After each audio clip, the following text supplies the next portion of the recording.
Hello and welcome back to my car cast. It is me, your friendly neighborhood lesbian Kiwi, here once again to talk about some gay as per usual. I don't know why, but for some reason when I was sitting in bed about to go to sleep last night, a thought popped into my head and I was like,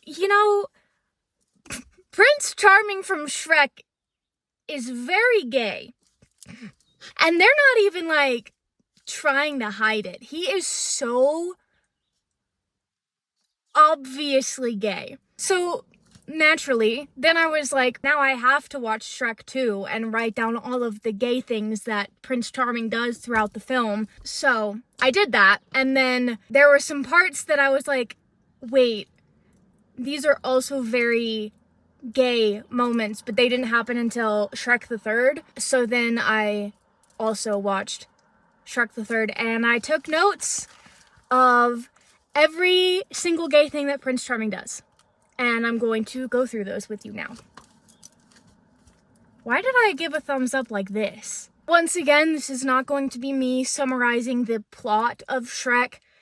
I really don't think I need to do that at this point. I feel like we've all seen Shrek. But anyway, let's get into the little gay boy antics from Prince Charming. First and foremost, Prince Charming is just the most stereotypical depiction of a theater gay that I have ever seen. If you are gay and in theater, you've met someone exactly like Prince Charming. I guarantee it. And if you haven't, maybe it's you.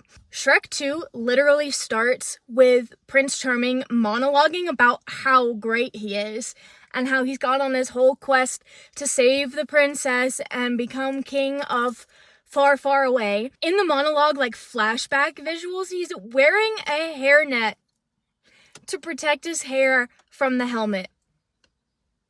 I saw that and my first thought was just wig. That dude loves his hair. And now let me just say this before we get too deep into here. If he's not gay, then he's just attracted to himself and nobody else, which is also very likely. And just, dude, listen to him. That boy's fruity as hell. He's so flamboyant. I feel like I really don't need to even elaborate any further than just listen to how he speaks, because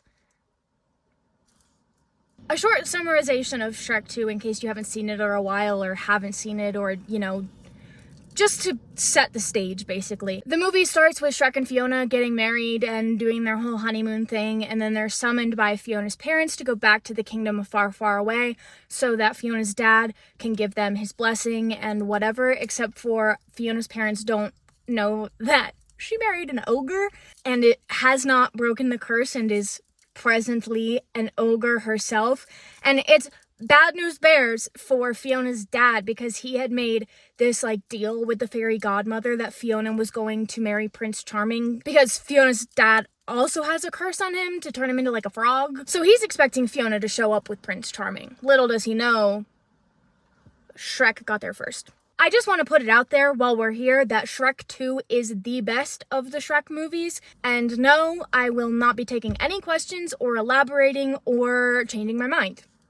So once they get to the kingdom, there's this whole big, fight thing because, Fiona's dad is freaking out that she's married an ogre and is an ogre. So Shrek steals this, potion from the fairy godmother that turns him and, Donkey Handsome and back into humans, and it does the same thing for Fiona. And the fairy godmother realizes this and takes advantage of it, and then has Prince Charming pretend to be the handsome version of Shrek. But it doesn't go very well because he's obviously not Shrek. He acts nothing like him. There could not be two more different people. You have a literal ogre and then this flamboyant gay theater kid. Dude, I got a tetanus shot because a cat bit me. And there's a freaking lump on my arm where I got the shot. Oh my god. Also, the bruise I have from that cat, freaking gnarly, dude.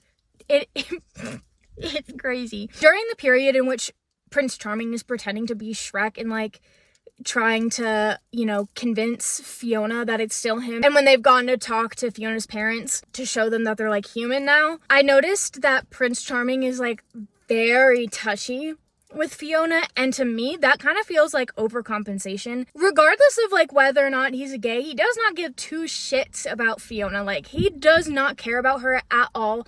The only thing he cares about is becoming the king of the kingdom. Fiona is just, like, a means to an end to get there. Because obviously, like, if this was Shrek, he wouldn't be, like, constantly pulling her closer to him and, like, trying to convince the parents that it is him by, like, being all lovey on her when he's actually not interested in her whatsoever. At one point, the king goes to meet Prince Charles and the fairy godmother in this, like, bar to discuss, like, the plan on how they're gonna get Fiona to be interested in Prince Charming Shrek, because she's just not reciprocating any of it because she knows it's not him. She's like, he's acting all weird. And they were telling him, you just have to convince her and charm her and make her fall in love with you again.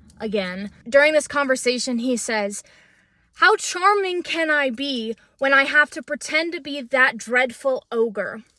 I kind of interpreted that as him being like, how can I be charming when I am not able to be myself? AKA a gay boy. He could be charming as a gay boy, but no, he has to put on this charm to a woman that he's not interested in. Also, thinking about that, it is kind of funny if we're going with this whole gay metaphor thing. It's just basically calling straight people dreadful ogres. It's just a little bit funny. Just a little funny. Another quote I had picked out and was like, there's a little something there. It's actually not from Prince Charming himself. The king is talking to Fiona about the new Shrek and how she'll learn to, like, get used to him or whatever. And he says, he's just a bit different.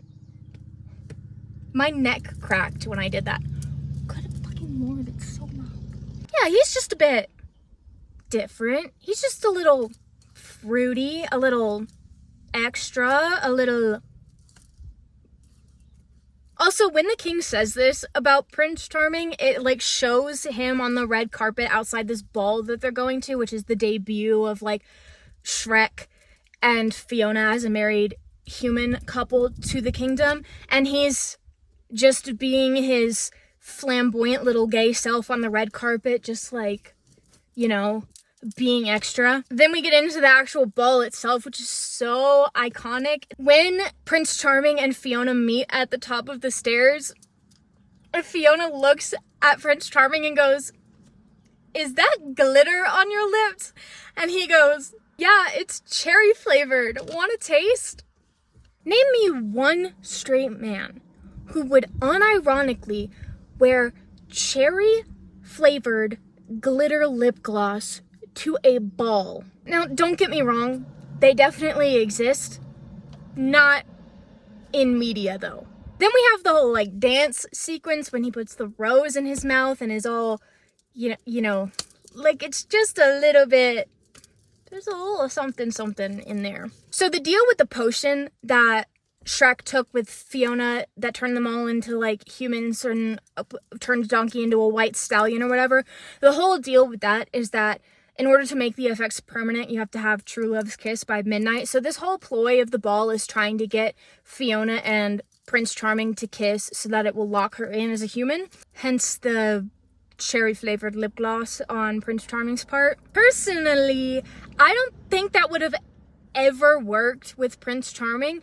Even if Fiona did genuinely believe that it was Shrek, which at this point she obviously knew it wasn't because the real Shrek had, like, stormed down the stairs and then, you know, Prince Charming went in and non-consensually kissed her, which is very problematic. Let's say, hypothetically, she did think that that was actually Shrek and did steal and did still feel love for him. Still wouldn't have worked because Prince Charming doesn't love her. He loves himself, his mom, and the idea of being a king and boys. He does not love girls, especially not Fiona. Kiss obviously doesn't work because Prince Charming doesn't love Fiona. Fiona doesn't love Prince Charming. Also, it was non-consensual and weird. So Shrek and Fiona turn back into ogres. The fairy godmother turns the king into a frog. And then Donkey and Puss in Boots go up on stage and start singing Livin' La Vida Loca. And during Livin' La Vida Loca, Doris, the ugly stepsister drag queen, kisses Prince Charming. So the only time in this movie that we see Prince Charming, I was about to say the only time we see him kiss someone is from a drag queen, but that's not true because I just said that he unconsensually kissed Fiona. But whatever, he got kissed by a drag queen. So, Prince Charming aside for a second, we are going to get back to him when I get to Shrek 3, but the Shrek movies as a whole are very queer. Prince Charming is by far not the only queer-coded character, and obviously we have Doris, who is like explicitly queer as a drag queen. Speaking of Doris, icon, love her. My profile picture is me in drag as Doris for the Shrek rave. Like, the fairy godmother, she also has something going on. I'm not quite sure what type of queer she is, but she's definitely something. She is pretty much up until the end of the movie the only one who's like constantly performing, and just the way that she is so something. She just is. I don't know if she's like a drag queen or if she's just like a reference to queer ballroom culture, but she's definitely something. Also, hey, Pinocchio, something is up with that boy. Just in general, Pinocchio to me is trans-coded. Not just in Shrek, just the whole fairy tale of Pinocchio, period. He wants to be a real boy. But specifically in the Shrek movies, the points that I wrote down about Pinocchio being trans or something, he at one point is wearing ladies' underwear, specifically a thong, and during the whole battle scene that we get between Shrek and Fiona and Prince Charming and the fairy godmother and blah blah blah blah blah, he gets turned into a real boy and screams that he's a real boy, and I'm like, that's a little Speaking of this, how on earth are these Shrek movies considered kids movies? You have a puppet wearing a lady's thong. During the fight scene with the fairy godmother, I don't remember who launches him, but they launch Pinocchio into the air at the fairy godmother by the thong. They literally grab Pinocchio's thong, swing him around, and then throw him at the fairy godmother. And we're like, yeah, this is for kids. Not even just that was just the most, like, egregious part. Obviously, there's a lot of references in Shrek that kids are not gonna get, but that one I was like, this is not even a reference, this is just, you're throwing a boy by the thong. Okay, now we're gonna get into Shrek 3, which I feel like he gets more gay in this movie, if that's even possible. It is. I watched it. Quick summary of the plot of Shrek 3. The king is sick, so Shrek and Fiona are stepping in and taking care of all of the royal duties, and then the king dies, so then Shrek is supposed to be next in line to take over the kingdom, and he's like, I don't want to do that. I'm an ogre. I want to go back to my swamp. So he goes on this quest to find the other heir to the kingdom, which is Arthur or Artie. And while Shrek is off on this quest to find Artie, Prince Charles organizes like a coup to take over the kingdom, and he gathers all of the villains together to go take over, and also Fiona's pregnant. Once again, we open the movie with a performance from Prince Charming. This time, instead of just a monologue, he's actually written an entire play about himself and is performing it rather unsuccessfully, but that aside. I also made a note that his horse in the play, and presumably in real life as well, is named Chauncey. which is just a fruity little name. I'm sorry. At one point, he goes to like the villain bar, the one that Doris is the bartender at, except for she's not there right now. There's the other ugly stepsister who is also a drag queen. He goes in there trying to recruit all the other villains or whatever, and they're kind of like, what the heck are you doing here? Captain Hook actually comes up to him and goes, you don't belong here, and Prince Charming responds with, do any of us? Now, after that, I was just thinking in my brain, I was like, is this supposed to represent a gay bar? Because it kind of feels like it's supposed to represent a gay bar. First off, the bartenders are drag queens. Second off, it's a bunch of people who have all been like ostracized from society and just aren't valued and aren't respected and literally villainized, which is how a lot of gay people are treated nowadays. Thankfully, it has gotten a bit better since the early 2000s, sort of. I mean, we can legally get married now. I do think it is very interesting, though, that so many villains in, like, kids' movies are queer-coded. Not even just in Shrek, just in general. Like, the design for Ursula in The Little Mermaid is heavily inspired by the drag queen Divine, which I don't necessarily see a problem with that. I think it's really cool that, you know, the inspiration for such a huge character in this franchise was a drag queen. But it's also like, why are all of the villains gay? So Charming has successfully rallied the villains to band together to retake the kingdom and have a coup or whatever. After his whole rallying speech or whatever, Prince Charming just says, who wants their happily ever after? Like, who's ready for their happily ever after? And while he's saying this, he's holding out a fruity little drink. You might as well put a neon sign over that man's head at this point. Charming is a semi-successful coup, at least for a bit, until Shrek gets back. Once again, in this movie, the only person who shows Charming any actual genuine interest is Doris the drag queen, who said, and I quote, that Charming makes me hotter than July, which, you know, emphasis on the genuinely interested in Charming, because there is a relationship between Prince Charming and Rapunzel in this movie. I don't think that that's real affection. I think that they're both kind of acting as beards for each other, because Prince Charming is, you know, doing all of this things to be king. He's going to be suppressing his gay side so that he can actually, you know, be a king. And we don't know this until, like, the end, but Rapunzel also has something to hide, and that is the fact that she's bald. Their relationship also brings us the most iconic and the fruitiest line from Prince Charming, period. And that is, I can't even say it seriously. Wait, should I try to do the accent? Hold on. Not here, kitten whiskers. Daddy will discuss it later. Like, not here, kitten whiskers. Daddy will discuss it later. Who talks like that? Now we're at the end of the movie, and once again, Prince Charming has written another play about himself. And now that he has access to the king's funds, it is the most elaborate production of an execution. The play, like, his plan is to capture Shrek and kill him on stage in a play that he wrote about killing Shrek.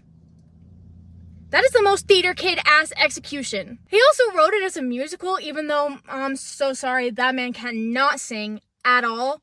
He can sing a little bit, but he does not know his range. He's got a lot of confidence, and that confidence is a little bit misplaced. Also, in his rehearsal for the play, he's wearing pink leg warmers. Anybody can wear whatever they want, but it's the early 2000s, and that man is in pink leg warmers, having his Goonies practice ballet, like, and you're trying to tell me he's straight? Okay, sure, whatever. Once again, Prince Charming is not the only queer-coded character in the movie Shrek 3, Shrek the Third, whatever. Obviously, I already mentioned the other ugly stepsister drag queen, Mabel. I also feel like Artie is a little bit queer-coded, and I will say I did have a little bit of a crush on Artie as a kid, and I do feel deep in my soul that it is because he looks like a masked lesbian. I'm sorry, but he kind of does. But I mean, look at him. He doesn't go by his birth name. He goes by a shortened version of it and a little bit more ambiguous version of it. He's also completely ostracized at school and bullied by everyone, even the nerds, for seemingly no reason.